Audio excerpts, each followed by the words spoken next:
ஆ hello என்னது இந்த பார்த்தா என்ன மாதிரி தெரியுது? என்னது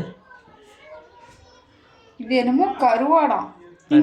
உங்க ஊர்ல இந்த மாதிரி தான் கருவாடு இருக்குமா? எங்க ஊர்ல இப்படி தான் கருவாடு இருக்கு. நான் பார்க்குறேன் ஒரு சில ஊர்ல கருவாடு வேற மாதிரி இருக்கு. எப்படி இருக்கு வேறு மாதிரி? ஊர்ல மட்டும்தான் கருவாடு இப்படி இருக்கு. கருவாடுனா இப்படி தான் இருக்கும். கிடையாது, ஒரு சில இதில் கருவாடு நான் வந்து யூடியூப்பில் நிறையா வீடியோஸில் பார்க்கும்போது கருவாடு எப்படி தெரியுமாங்குது, இப்படி ஒரு கருவாடு முழுசாக அப்படின்னா ஒரு இப்படி எபிசோட் இருக்கும், இப்படி பெருசாக பட்டையாக தின்னாக இருக்கும்.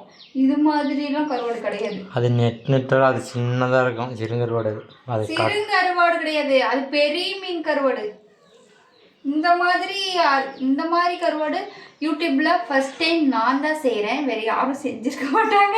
ஆமாம் ஆமாம், இது வந்து ஆமாம், இந்த மாதிரி கருவாடு நான் பார்த்ததே இல்லை உண்மையாலுமே. நம்ம ஊர் சைடு மட்டும்தான் இந்த மாதிரி கருவாடே இருக்குது.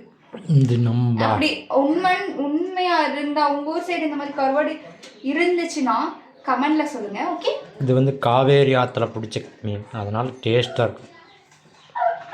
மற்றவங்களாம் எந்த ஆற்றுல பிடிக்கிறாங்க? கடல்ல ஆற்றுல பிடிக்கிற நீயே எவ்வளோ சீன் போடுற, கடல்ல பிடிக்கிறவங்க எவ்வளோ சீன் போடுவாங்க.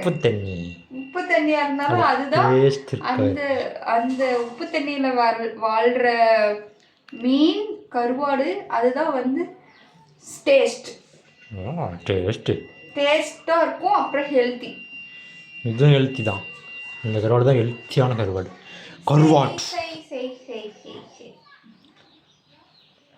சரி, நான் போயிட்டு கீழே போய் கொத்தமல்லி கருவேப்பிலை எடுத்துக்கலாம். கருவாடு டேஸ்ட்டாக இருக்கும், இல்லைன்னா கருவாடு ஸ்மெல் வரும். ஓகே.